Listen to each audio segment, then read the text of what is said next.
Muchísimas gracias por dejarnos llegar hasta ustedes, en donde quiera que estén, en Latinoamérica, España, Estados Unidos. De verdad, muchas gracias por recibirnos. Es la primera vez que vamos a transmitir por la página de Plena, lo habíamos hecho por el grupo, pero creo que va a tener más efecto en más personas si lo transmitimos por este lado.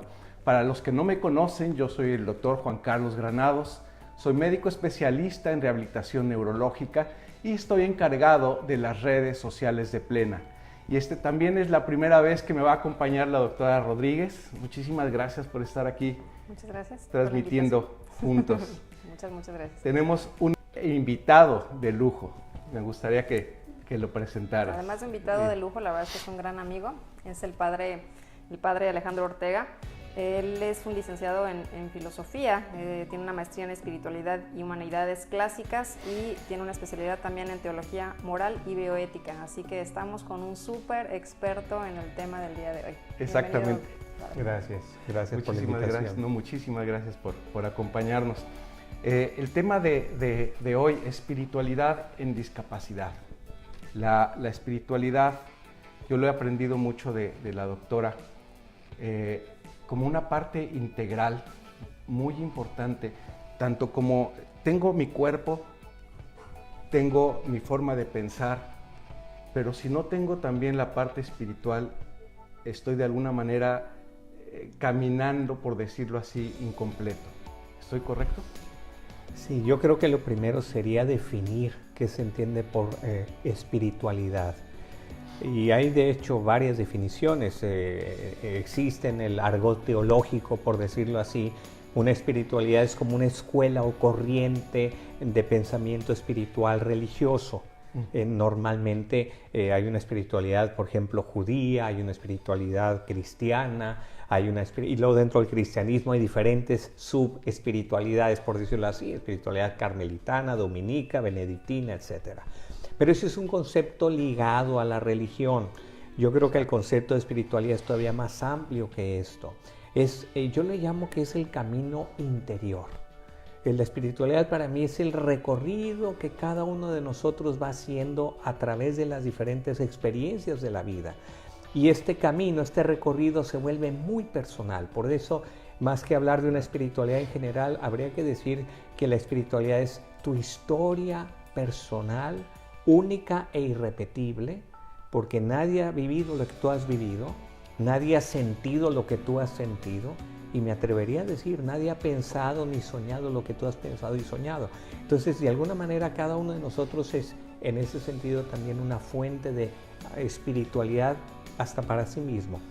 Con esto no hay que caer tampoco en el solipsismo, en una especie de aislamiento, como que yo vivo nada más para mí, mis experiencias. No, hay que entender que esta experiencia humana pues es en relación con los demás. Somos seres relacionales, abiertos a la trascendencia, abiertos en primer lugar a este ser superior que en nuestra religión le llamamos Dios, en otras religiones le llaman de otra manera, y prácticamente casi todos los seres humanos han reconocido que tiene que haber un ser superior al cual dirigirse y vincularse. Además están los demás, con los cuales establezco lazos que son fundamentales en nuestra experiencia humana.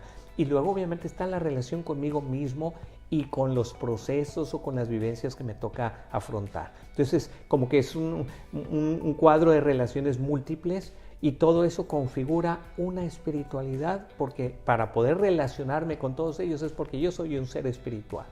Entonces, por ahí va un poquito la noción genérica, digamos, de espiritualidad. El espectro se ve sumamente amplio. O sea, es que es amplio, porque el para espíritu... donde quiera que me voltee voy a encontrar de alguna manera... De alguna manera un origen de una experiencia espiritual. Yo ahorita estoy hablando contigo y nos estamos relacionando a través de sentidos y a través de ondas vibratorias que llegan a nuestros oídos.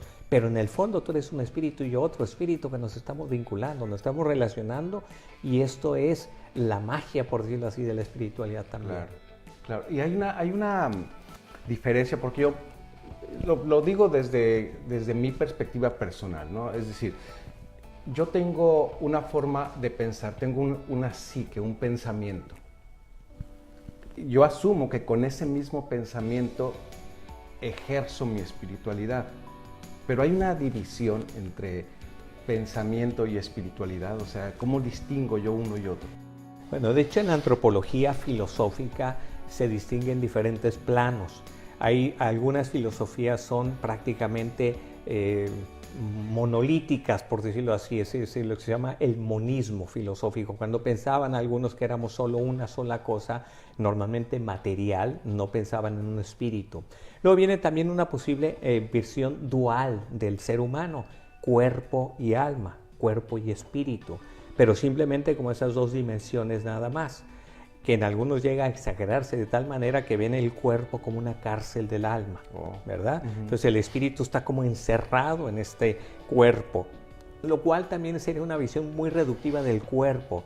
En el cristianismo, y déjame hablar ahora ya de lo nuestro, digamos, en ese sentido, nosotros valoramos muchísimo el cuerpo, no como una cárcel del alma, sino que somos nuestro cuerpo. Gabriel Marcel, un filósofo francés, decía, yo no tengo cuerpo, yo soy mi cuerpo. De ahí que todo lo que yo viva con mi cuerpo no es algo periférico, no es algo accidental y mi espíritu está en otra dimensión. No, es que mi espíritu se expresa y vive en este cuerpo. Por eso una definición mejor, en este sentido dual, es espíritus encarnados. Somos espíritus encarnados. Fíjate qué hermosa definición del ser humano. No somos espíritus puros como los ángeles. Hay espíritus puros, además de Dios, que es espíritu. Claro, sí.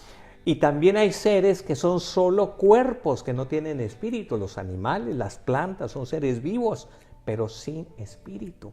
Nosotros somos esa frontera entre el ámbito, por decirlo así, corporal y el ámbito espiritual. Somos espíritus encarnados.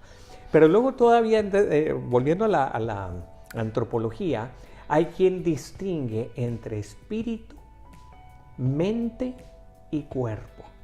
Entonces es una división tripartita donde el espíritu es un elemento ontológico, por decirlo así, es decir, forma parte de mi ser constitutivo. La mente sería como la función de este espíritu, pero a nivel pensamiento, incluso ampliándolo, la mente abarcaría también la parte emotiva, sentimental, todo lo que vivimos en el campo afectivo, todo eso sería parte de la mente. Y el cuerpo, obviamente, pues se referiría más a la sensibilidad, a la parte orgánica, definitivamente. Yo personalmente me parece que lo que hay que hacer es, independientemente de cuántas estructuras le demos al ser humano, es verlas integradas en una unidad que tiene todas estas dimensiones, pero una unidad. Somos al mismo tiempo un ser idéntico, uno, que es alma, cuerpo, espíritu y cuerpo, pero que además tiene muchas dimensiones. Se me figuró como un tripié. O sea, si tú quieres verlo así como un tripié, y de hecho una cosa afecta, se viene abajo la estructura. Afecta, y por eso, entrando un poquito más al tema que hoy estamos tocando, ¿cuánto afecta al espíritu y a la mente en este sentido también lo que le pasa al cuerpo? Exacto. No somos indiferentes a nuestro cuerpo, al revés, nos toca en lo más íntimo de nuestro ser. De ahí que una lesión grave en nuestro cuerpo, sea por un accidente cerebrovascular, sea por un traumatismo, un accidente físico, vamos a decir, externo, cualquier cosa que afecte gravemente a nuestro cuerpo, nos altera, nos afecta también nuestra dimensión mental y espiritual. Definitivamente somos una unidad. Exacto, y sobre todo en un caso como la mayoría de los que nos ven, que sucede de un momento a otro. Estábamos platicando hace un instante antes de entrar al aire de que, pues, oye, estaba yo con él, lo acabo de ver y ya me enteré que tuvo un accidente o sucedió algo así, cuando nuestra vida diaria tiene una agenda, por decirlo, y de repente algo cambia drásticamente nuestra condición y nos pone en una situación de mucha limitación y dependencia. Ahí seguramente, como decíamos en el tripié, se está afectando el cuerpo, pero tiene que tener un impacto en el área de espiritualidad. ¿Me equivoco? Yo creo que aquí entramos en dos misterios, vamos a llamarle así. Un gran misterio, que es el misterio del sufrimiento. ¿Qué es el sufrimiento humano? El misterio del sufrimiento humano. Y el otro gran misterio, que sería incluso más amplio que el sufrimiento humano, más ampliamente el misterio del mal. ¿Por qué existe el mal? Entendiendo por mal la carencia de un bien. porque el mal, también metafísicamente hablando, en filosofía así nos lo enseñaban, el mal como tal no existe. Como la oscuridad no existe, lo que existe es la luz. O la ausencia. Es la ausencia de luz lo que nosotros llamamos oscuridad, pero la oscuridad en sí no tiene una entidad, ¿no?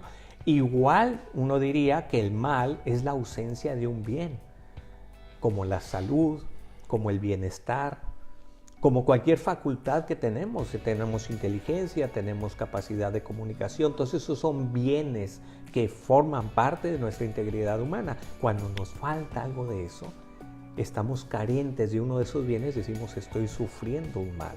Y nuestro cuerpo, claro que lo percibe. Hay un estudio muy interesante de unos científicos, seguramente ustedes los conocen, de el famoso síndrome de la extremidad sufriente, cuando ya no está esa extremidad. El miembro, ¿no? Fantasma. El miembro fantasmas, exactamente. La phantom limbs le llaman, ¿no? Estas extremidades fantasmas. Lo curioso es que no solo se da en las personas que han sufrido una amputación por un accidente o por una enfermedad que ha requerido una amputación, se da incluso en las personas que nacen sin esos miembros. Nació una niña, un caso interesante de estos científicos, una niña que nace sin brazos pero contaba con los dedos.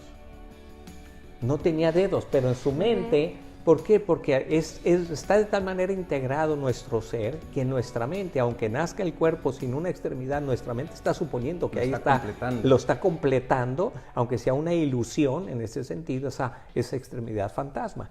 Ahora, todo esto para decirte que en definitiva nuestra mente, nuestro espíritu se impacta profundamente cuando se genera una de estas carencias y sobre todo, como bien decías, de manera inmediata, es decir, sin un proceso, sin un tiempo, una duración, no, un accidente, un evento cerebral vascular, cualquier cosa que de repente, de un día para otro, te cambia la vida, claro que afecta. Pero de nuevo, volviendo al tema más de fondo, decía yo, pues es el misterio del mal. Ahora, teológicamente hablando, el misterio del mal no está resuelto tampoco. No es que alguien tenga la solución, aquí está la explicación. Para nosotros creyentes, claro que hay una explicación, vamos a llamarle así, metahistórica. Ahorita voy a explicar este concepto. En la Biblia aparece un evento que es el que llamamos pecado original. Adán y Eva, que son dos personajes simbólicamente puestos ahí como explicación simbólica de algo que sucedió. No sabemos cómo sucedió y por eso el Génesis lo relata de esta manera simbólico-mítico. No significa que sea falso, simplemente significa que no sucedió exactamente así, pero algo sucedió y nosotros nos lo explicamos de esta manera para dar cuenta de lo que constatamos ahora. Entonces, total, esta primera pareja desobedeciendo el mandato de Dios de no comer del árbol prohibido, introducen en la humanidad con esa desobediencia lo que llamamos el pecado original. Yo no quiero entrar ahorita a fondo en lo que es teológicamente el pecado original. Lo que sí podemos señalar es que a partir del pecado original se introduce no solo en lo humano, sino en la creación entera en desorden. Lo que era antes una armonía perfecta, tanto individualmente hablando, el ser humano para sí mismo estaba perfectamente armónico, cosa que todos hemos perdido. ¿Quién de nosotros se siente perfectamente integrado consigo mismo? Todos traemos conflictos, todos traemos problemas internos, traemos luchas, sentimientos encontrados, les llamamos a veces, o tendencias, inclinaciones que chocan unas con otras. Eso no existía antes del pecado original. Pues eso que sucede dentro del ser humano tiene una segunda repercusión en las relaciones humanas.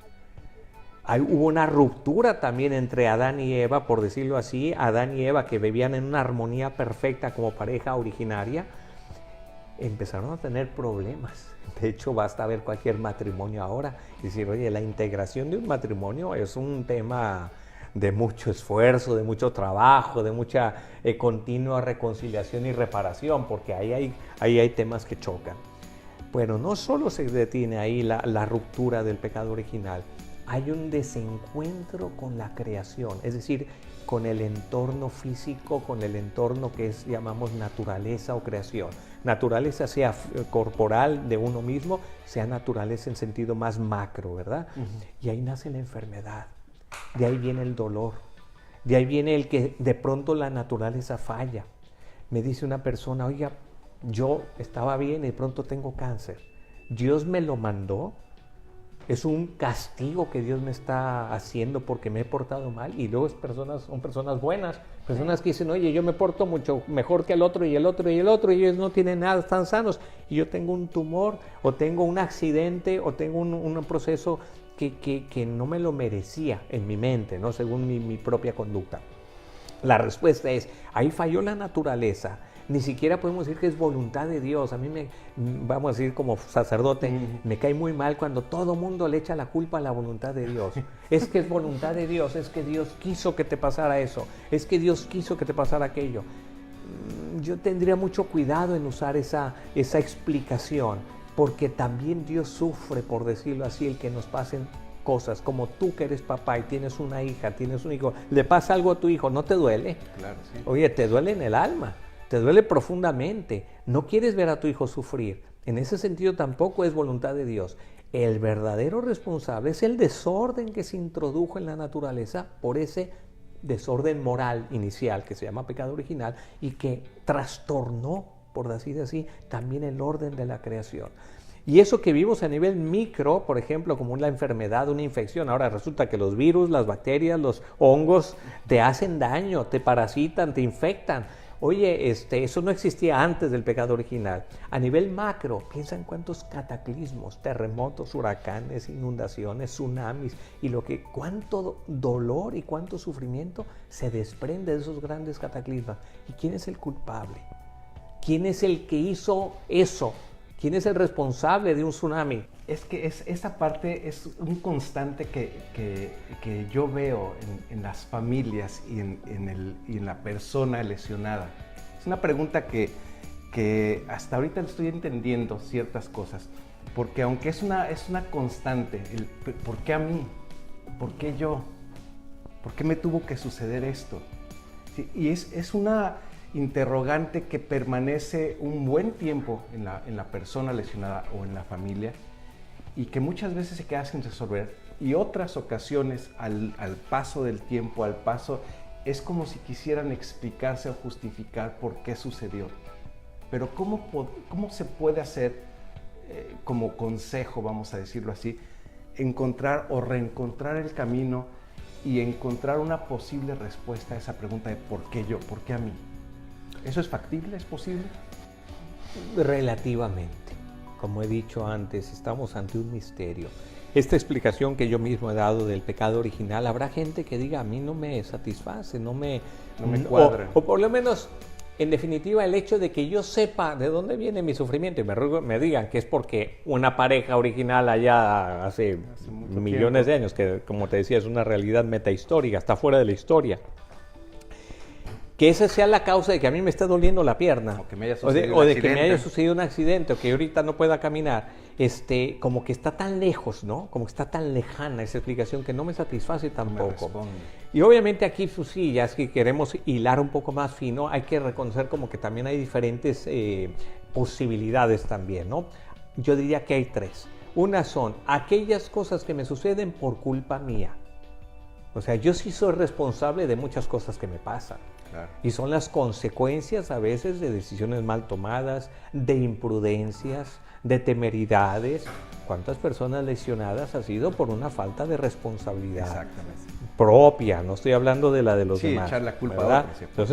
Entonces, oye, de alguna manera una primera explicación ahí está. Yo fui responsable de esto, lo cual no me quita el dolor, pero por lo menos si quieres el culpable, perdón, el culpable fuiste tú. Claro. O te descuidaste en este aspecto de tu salud y entonces te viene una enfermedad, etcétera.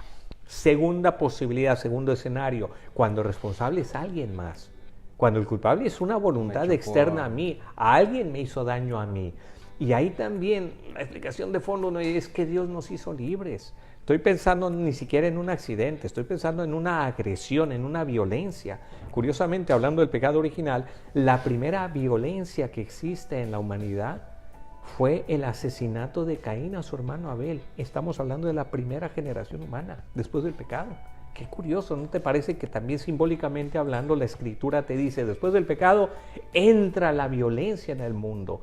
el primer homicidio se da en la primera generación, ni siquiera en la quinta, en la sexta, allá cuando ya se fue degenerando de tal manera la situación que ya llegaron a ese nivel de violencia. No, en la primera generación, como para hacernos ver también que Dios nos dio un don que se llama libertad y lo respeta hasta las últimas consecuencias.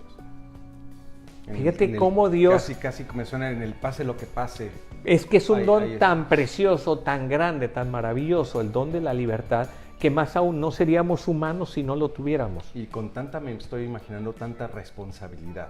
Claro, libertad va vinculado a la responsabilidad. Recuerdo aquella frase que tenía Víctor Frank, él decía que así como pusieron una estatua de la libertad en Nueva York, tendrían que poner una estatua de la responsabilidad en California. Bueno, claro, él decía así, ¿no? Una y una. De lado a lado. Entonces, como para completar, ¿no? Porque una libertad ejercida sin responsabilidad, pues qué peligroso es. Exacto. Entonces, ahora, insisto, aquí cuando alguien recibe un daño por el mal uso de la libertad de otra persona, pues el responsable es esa otra persona. Y todos estamos amenazados por el mal uso de la libertad de los demás. Y la mía misma, ¿no? Entonces, estamos en un juego de libertades que, aún siendo peligroso, aún conllevando muchas amenazas, Dios nos hizo libres y nos quiso libres y nos quiere libres, porque eso es lo que nos hace ser humanos. Quítale la libertad de ser humano y deja de ser humano. Pasa a ser máquina, pasa a ser animal. Los animales no tienen libertad, siguen sus instintos. Lo que hagan no son responsables de lo que hacen, siguen sus instintos. Las cosas menos, los seres inanimados. Ahora, el ser humano es humano en la medida en que es libre. Quítale eso y entonces le quita la humanidad. Pero al mismo tiempo, ahí está el riesgo. Bueno, ese es un segundo escenario, todavía falta un tercer escenario. Entonces, en el primer escenario es cuando yo soy responsable, en el segundo escenario cuando los responsables del sufrimiento son los demás, y tercer escenario cuando ni yo ni los demás, la naturaleza que falla. Por eso te digo, cuántas enfermedades, cuántos procesos que no tienen un voluntario detrás, nadie fue culpable, o un accidente macro, como decía un huracán, con facilidad. Pues es la naturaleza la que falló. Una serie de circunstancias, y esos son los accidentes, y esos son los acontecimientos que a veces nos dejan también más perplejos de por qué le pasó esto a esta persona. Claro. Hace poco conocí a un señor que en Monterrey, curiosamente, además es un caso famoso ya, de una persona con esclerosis lateral amiotrófica. Ustedes que son expertos en esto saben que esa enfermedad típicamente es mortal. Hasta ahora no hay cura, ¿verdad? Este es el primer caso, uno de los primeros casos documentados de una persona que sobrevive todo el proceso de esclerosis lateral amiotrófica sin morirse. Ya los médicos le dijeron, ya la enfermedad te hizo todo el daño que te podía hacer y no te mató. Y no te mueres. Y no te moriste. Entonces ya puedes tú continuar. O sea, te vas a morir de otra cosa. De esto no te mueres. Claro, quedó muy lastimado, quedó muy dañado. Lo que me sorprende de este caso, se llama Pablo Ferrara, está también en las redes sociales él, es que él sigue con una actitud tan positiva, tan proactivo, da conferencias, da pláticas, él es arquitecto, sigue haciendo, claro, todo lo hace a través de una computadora, tiene esta pantalla con la cual interactúa, él con los ojos, con sus, existe esta interacción, ¿no? Que él va formando con letras, va formando las palabras, con movimiento de los ojos, y va formando las palabras y manda un mensaje. Y de esa manera se comunica con los demás. Entonces, lo interesante del caso es cómo él afrontó algo de lo que ni él tuvo culpa, ni nadie tuvo culpa. Además, era un superatleta, era un triatlonista. De esos que corrían maratones, pero no de los de alto rendimiento, los famosos Ironman. Él era uno de esos. Entonces dices, oye, qué persona con mejor disciplina física. Como alguien tan activo, de repente lo confinas a quedar quieto físicamente. Y eso que está diciendo, padre, es muy intenso y muy interesante, porque juntando lo que nos está platicando de la libertad, y esta forma de enfrentar o afrontar la situación, yo creo que también, digo, no estoy en esa situación, pero es nuestra libertad elegir qué actitud vamos a tener frente a la adversidad. ¿Me equivoco? Definitivamente. Sí. Hay un... Perdón, Sí. es que quiero complementar lo que está diciendo de Ferrara. Conocemos también a Beto Gurmilán, que está participando también en las redes los lunes y los sábados, tiene una sección que les recomiendo mucho, porque justamente él sucedió lo mismo. Una persona que surfeaba, un muchacho, 15 años que surfeaba, presentó una lesión medular cervical. O sea, el 80% de su cuerpo está sin movimiento. Sin embargo, tiene una vitalidad que le nace desde adentro, que tiene, yo creo, mucho que ver con el asunto de poder resolver el duelo y encontrar o reencontrar sentido a la vida. Estábamos enterándonos ayer o antier de que se aventó en paracaídas, ¿no? Sí, estábamos viendo, sí. O sea, con todo y que no mueve, con todo y que mueve un poco sus manos. Él es comunicador, tiene un programa de televisión, se aventó de paracaídas. O sea, podríamos decir desde el punto de vista de la medicina de rehabilitación que él tiene poca discapacidad. Es decir, no confundir la discapacidad con la limitación física, sino que realmente está haciendo su vida, la está desarrollando como el ejemplo que nos pone usted. Pero, ¿cómo hace la gente que nos ve de llegar del punto donde está a un punto como Ferrara, a un punto como Gurmilán? O sea, ¿hay alguna forma, hay un instructivo, hay un camino que seguir? ¿Cómo tomo yo esa opción? Fíjate que acabo de terminar un libro que llevo casi 2 años de escribirlo sobre el tema del perdón. Y lo menciono porque de alguna manera ahí se afronta un proceso semejante, que es una especie de duelo, que efectivamente hay una reconciliación, tiene que haber una reconciliación con la realidad. El libro se llama La verdad del perdón y el perdón de verdad. Y la tesis de fondo es, para poder perdonar, tienes que reconciliarte con la verdad de la ofensa, del daño provocado, y la verdad tuya como persona víctima herida, la verdad también del agresor, con toda su verdad completa. ¿Quién es esa persona? ¿Por qué hizo lo que hizo? ¿Qué condicionamientos tuvo? ¿Qué limitaciones en su voluntad o en su libertad? Etcétera. Entonces, este afrontar la realidad como es lo que es liberador. Jesús usó una frase en el Evangelio que es muy hermosa, dice, la verdad os hará libres. La verdad os hará libres. Esa frase es muy poderosa. Significa que cuando tú te reconcilias con tu realidad, te liberas. Esa es tu verdad. Entonces es una nueva verdad ahora, que mi verdad ahora, antes era ser sano al 100%, gozaba de todas mis facultades. Ahora mi realidad es otra. Reconciliarme, aceptar esa realidad es el primer paso para poder empezar a hacer algo, para poder empezar un proceso de liberación, porque aquí las cárceles, ustedes bien lo saben, mucho más que la cárcel física de la limitación, es la cárcel psicológica que uno se autoimpone, de que ahora ya no puedo hacer esto, y entonces empieza a deprimir y todo lo que son las consecuencias.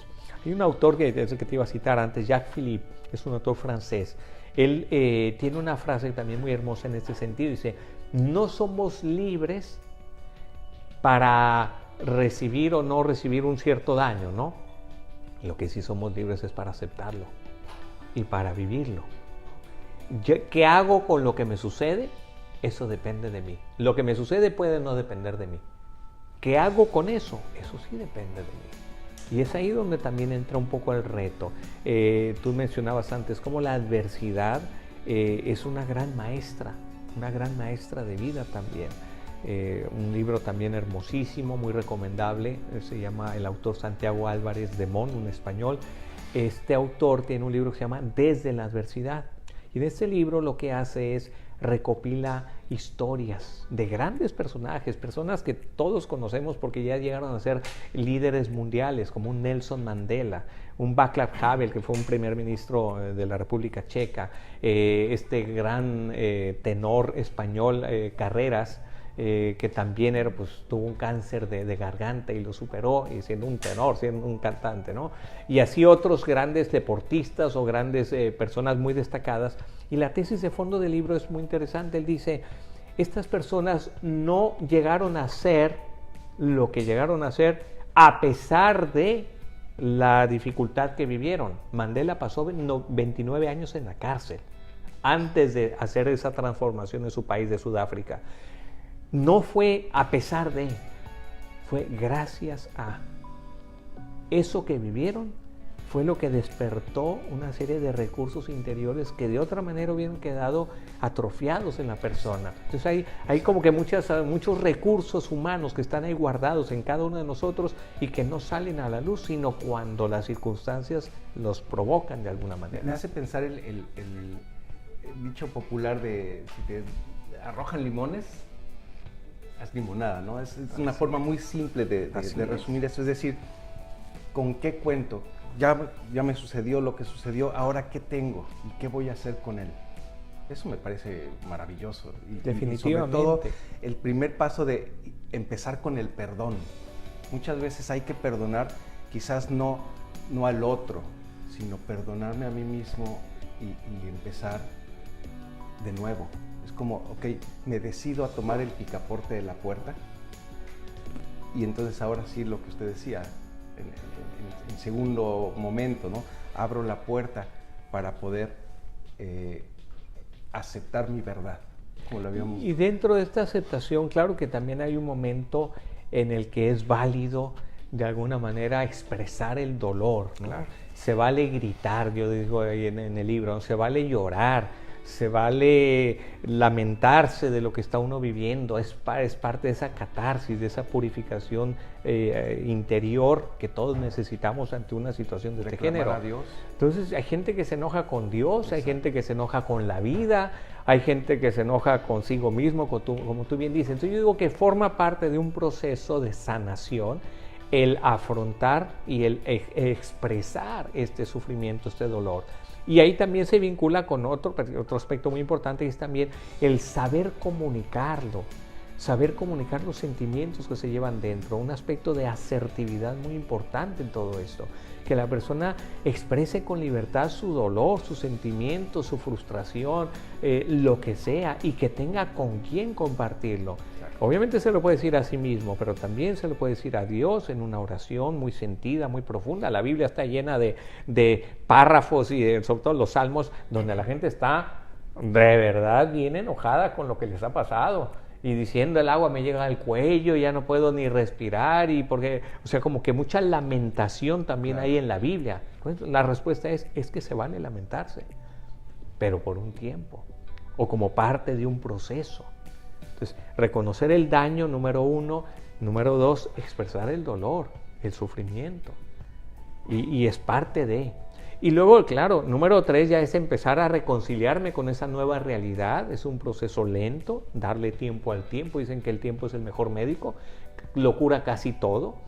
No todo, pero de pronto cura muchas cosas el tiempo. Entonces también las personas con estas nuevas situaciones tienen que tenerse paciencia a sí mismos y recordar y darse cuenta que con el tiempo van a ir afrontando o acostumbrándose, por decirlo así, a un nuevo estilo de vida, a una nueva forma de operar. Lo importante es, no dejo de operar, nada más voy a operar de otra manera diferente. Exacto. Como decía también Pablo Ferrara, dice, yo sigo jugando, nada más me cambiaron las reglas del juego, pero yo sigo jugando. Qué duro llegar a ese momento. Digo, debe ser una cosa, una decisión de vida muy intensa, pienso yo, en el momento de decir, ok, paro acá y a partir de aquí, éxito. Yo ya leí el libro de Gurmilán y fue un proceso, como usted lo plantea, de poco a poco de ir afrontando y aceptando la situación y haciendo un recuento de lo que sí me queda y tener esa masa para generar un algo, pero se requiere mucho valor para hacer eso. Yo creo mucho, también me lo ha enseñado un poco el trato con las personas como sacerdote, creo mucho en la potencia autorreparadora del ser humano. Es cierto que el cuerpo puede no recuperarse, o por lo menos no al 100% después de una lesión grave, y sobre todo del tipo de lesión del que estamos hablando aquí, de tipo neurológico, donde por lo menos hasta ahora, pero son muy incipientes los progresos en temas de recuperación de transmisión neurológica, ¿no? Cuando hay daño severo. Pero bueno, independientemente de eso, creo que lo que sí tiene el hombre es una gran capacidad de autorreparación. De como que sanar heridas interiores que pueden venir provocadas por esta situación externa y relanzarme, volver a seguir caminando. También una imagen muy elocuente en ese sentido dice que hay dos tipos de personas. Los que se estrellan con la pared y se hacen pedazos y se quedan tirados lamentando su pedacería. Y hay otros que recogen sus pedazos y siguen viviendo. Me gustó mucho esa expresión de recogen sus pedazos y siguen viviendo. O sea, de eso se trata, ¿no? De recuperar la ilusión por vivir. Me cambiaron las reglas del juego, pero sigo jugando, sigo viviendo y tengo mucho que dar. Hay mucho que aportar. Exacto, Todo ser humano tiene una potencia de comunicación, de donación de sí mismo. Hasta las personas que aparentemente parecen más inútiles o que se creen más inútiles. Cuidado con ese tipo de pensamiento, ¿no? Que soy pura inutilidad, ¿no? O soy carga para los demás. ¿Qué puedo hacer por los demás? Exacto, exacto. Fíjese que me recuerda y ya nos estamos despidiendo porque el tema está como para seguirse muchas horas, pero eso que dice me recuerda mucho cuando estaba yo en formación en el hospital, un hospital de lesionados medulares.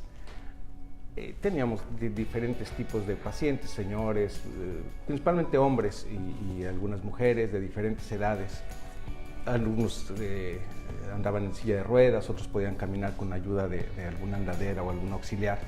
Pero me llamó mucho la atención una chica, Tania, recuerdo su nombre, que tuvo un accidente muy tonto, muy necio. O sea, dice, ni siquiera choqué.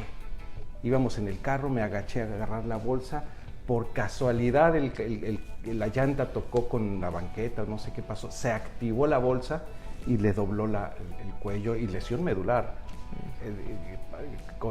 cuadraplégica, vamos, no movía más que el cuello, las manos no las movía. Pero tenía un ángel, puedo decir, una luz tan intensa, tan bonita, que los demás pacientes que podían trasladarse en silla de ruedas o con andadera estaban en su cuarto y él los tenía ella platicándoles, animándolos, a los que andaban en silla de ruedas, animándolos, échale ganas, tú puedes, mira, la vida no se ha acabado. Ellas nada más podían mover el cuello y ahí iban los demás a verla, a visitarla y pues casi que a escucharla, escuchar su vitalidad. ¿Hay alguna pregunta? De hecho, hay dos comentarios. A ver, cuéntanos. Saraí Flores dice que qué hermoso escuchar a las personas que están, nuestros invitados del día de hoy, dice, tan instruidas y con fe. Entonces, muchos saludos. Y Alfonso Butrón dice saludos al doctor Juan Carlos. Muchísimas gracias, Alfonso. Muchísimas gracias, donde quiera que estés. ¿Tienes tú alguna pregunta, doctora? Pues la verdad es que estoy muy agradecida de tenerlo aquí el día de hoy. La verdad es que, como dice Saraí aquí en su mensaje, es una bendición tenerlo aquí, escuchar toda la experiencia de años y años, ayudando desde su profesión y pues estoy fascinada.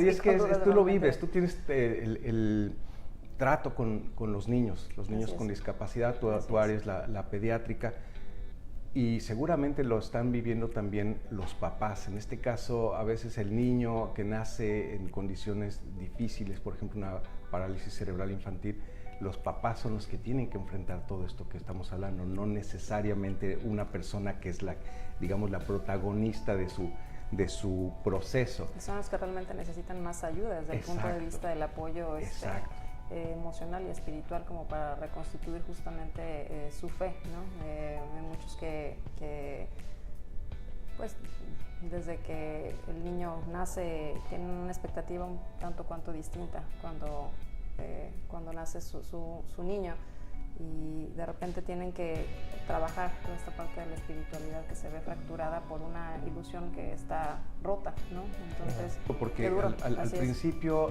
recuerdo que hacíamos un trabajo con una tanatóloga que ponía un ejemplo. Dice, no recuerdo exactamente cómo era la dinámica, pero entre sufrir yo y que sufra mi ser querido, prefiero yo. Claro. Por alguna causa que no entiendo. Yo entiendo que yo me siento en control de la posibilidad de enfrentar la situación, pero cuando sufre mi ser querido, no estoy en la posibilidad de poder controlar eso o de poder hacer algo directamente. Entonces, es el caso de los papás con niños con discapacidad. Ellos son los que están viviendo más y se encuentran no solamente, como decíamos al principio, en la cárcel, en la probable cárcel del sufrimiento ante la situación, sino es una cárcel que es ajena físicamente al motivo de mi sufrimiento, que es el hijo, ¿no? Entonces, no solamente yo estoy sufriendo, sino cómo hago para meterme en su mente, meterme allá adentro y poder ayudarlo a que pueda pasar el proceso. Sí, a veces lo que sucede también en este tipo de relaciones donde uno proyecta o más bien se imagina lo que el otro está viviendo, yo siempre le digo a los papás, tienen que tener cuidado porque a veces nuestra mente va más allá de lo que realmente está viviendo el otro. A lo mejor está mucho más tranquilo de lo que nosotros imaginamos y está sufriendo un poquito menos de lo que nosotros imaginamos. Exacto. También es cierto que puede suceder lo contrario, ¿no? Pero como consejo general es no darle demasiada vuelta ahí en la mente, ay, todo lo que estará viviendo. Él solito está viviendo su proceso, él también va madurando, va dando pasos en esa situación. Y me gustaría también, casi como última observación, decir que en todo este proceso de reconciliación con la realidad, de aceptación del daño que uno tiene, de las nuevas reglas del juego, hay un aspecto que también es fundamental, que es el don de la fe, o por llamarlo de otra manera, el don de la gracia. Hablando del tema del perdón, hay un autor americano, Robert Enright, que él sostiene como científico, lo dice como científico, que seguramente es creyente él también, pero él dice, hay ciertos pasos en el proceso del perdón, sobre todo en temas graves, ¿verdad?, que dice, no nos los explicamos nosotros científicamente, a no ser por una intervención superior. Así también sucede con la persona que termina reconciliándose con su realidad por una gracia que Dios le concede, no por un esfuerzo, no porque siguió unos pasos, no por una especie de receta de qué caminito seguir para poder yo llegar a vivir mejor esta situación y aceptarla, entenderla, comprenderla. No, es una gracia interior, es un don que Dios le concede. Y a las personas que no la tienen, yo les digo, pídanla, pidan esa fe, pídanle a Dios, Señor, yo no necesito explicaciones, nada más necesito fortaleza para aceptar esta situación y vivirla de la mejor manera posible, pero pedirlo como gracia, porque yo sí creo obviamente en el poder de la gracia en el interior de las personas. Claro. Padre, perdón, tenemos una pregunta. Está Rox que nos dice que no le quedó así muy claro qué es la espiritualidad, que nos pudiera definir un poquito más así, más puntual, un concepto de espiritualidad. Y yo para eso también preguntaría que, no sé, a lo mejor algunas pautas para que esa persona que está pasando por un proceso, como no sé, como los 5 puntos más esenciales que una persona tuviera que seguir como para de alguna manera reestructurar esa parte de la espiritualidad que se ha perdido, pues, o sea, como un checklist, ¿no? Decir, híjole, eso es lo que tengo que trabajar, como para trabajar con mi espiritualidad que está quebrada porque a lo mejor estoy pasando por una situación difícil, ¿no? Sí. Perdón que antes de que responda, padre, Rox me parece, igual me estoy equivocando, pero Rox es una muchacha, una señora, creo yo, no sé qué edad, pero creo que a los 33 años tuvo una lesión cerebral y perdió la vista o perdió el oído, no recuerdo exactamente qué, pero igual, esa de estar normal, digamos, sin lesión, ahora está enfrentando una situación doble, porque no solamente es la limitación del movimiento, sino también, no recuerdo bien, la vista o el oído, algo así. Sí. Volviendo a la pregunta inicial, si me permite, Rox, yo te diría que la espiritualidad es esa historia de tu relación con Dios. ¿Cómo llevas una relación con Dios a partir de una serie de experiencias? Y ya desde una visión un poquito de mayor fe, es reconocer cómo Dios va permitiendo, no digo mandando, no digo que es su voluntad, pero sí permitiendo una serie de experiencias en tu vida para precisamente crecer en tu relación con Él, madurar tu relación con Él y tú también crecer como persona, madurar como persona. todo juega parte de una, o es parte de una providencia de Dios también. San Pablo lo dirá con esta frase: todo coopera para el bien de los que aman a Dios. Entonces, cuando tú tienes esta actitud de verlo todo como cooperador, como que te sirve para mejorar tu relación con Dios, para llevar una relación con Dios, eso es el desarrollo de una espiritualidad muy personal. Además, si eres católica o eres creyente o participas en una religión particular, la espiritualidad sería la manera como vives dentro de esa religión tu relación con Dios. Y en cuanto a los pasos, como te diría, bueno, pues en realidad es un proceso muy parecido al de un duelo. El primer aspecto pues es reconocer el daño, no negarlo. La negación sabemos que es como lo espontáneo, ¿no? No negar el daño, sino reconocerlo y dimensionarlo bien también, lo que es ni sobredimensionarlo, ni tampoco quedarse cortos, ¿verdad? Entonces, eso por una parte. Segundo, se vale expresar el dolor. Expresar el dolor, el sufrimiento que eso supone para mí, manifestarlo, no guardármelo. Número 3, empezar el proceso de aceptación de esa nueva realidad, lo que yo le llamo la reconciliación con la realidad. Y luego también, siguientes pasos, pues ya son el ver de qué manera puedo empezar a darle significado a todo esto. Hay una de las grandes teorías sobre el tema también del perdón y que vale para esto, es el hacer una nueva narrativa interior. El recuerdo del pasado, transformarlo a la luz de una visión superior, por decirlo así. Y en ese sentido es muy hermoso lo que hace también Dios con las almas, porque lo que hace es purificar nuestra memoria. Ese es un concepto de Juan Pablo II.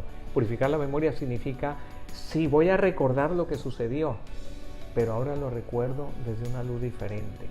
Desde todo lo que ha sido para mí eso que viví, eso que sufrí, incluso eso que he tenido que afrontar con dolor, pero que me ha hecho crecer, que me ha hecho madurar, que me ha ayudado a ser más empático con los que sufren, a darle sentido a mi sufrimiento. De alguna manera todo ese camino de una nueva narrativa es muy importante. Entonces, de alguna manera es bueno remontarse al pasado como para comparar tu presente y de agradecer.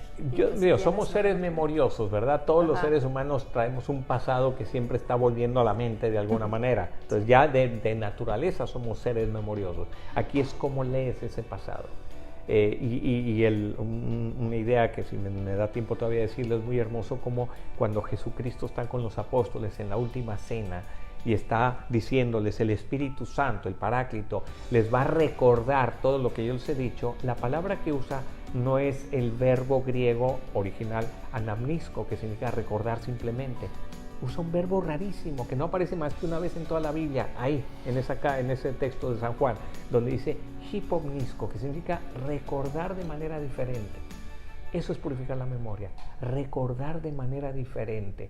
Es cuando logras empezar a entender que eso que pasó, aunque no fue tu culpa, aunque no fue culpa quizá de nadie, pero que sufriste, etcétera, al final te ha hecho ser mejor persona.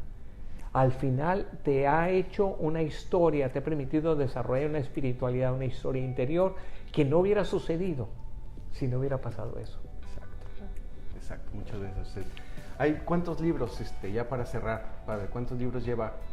Pues este es el cuarto. Yo sé que hay este es el primer libro fue Vicios y Virtudes, claves para un programa de vida sobre crecimiento personal. Conócete, acéptate, supérate. Esa es la trilogía de este primer libro. El segundo se llama Guerra en la alcoba, el arte de discutir en pareja, más tema matrimonial. Lo estamos leyendo. El tercer libro se llama Los 7 grandes temas de la vida matrimonial. Y el cuarto es este nuevo que va a salir Dios mediante, que es La verdad del perdón y el perdón de verdad. Excelente. Podemos dar su correo electrónico si es que la gente, o en la edición del video aparecerá allá abajito. Con mucho gusto. Para que se comuniquen después. Sí, es mi nombre, alejandro.ortega.trillo, todo en minúsculas, @gmail.com.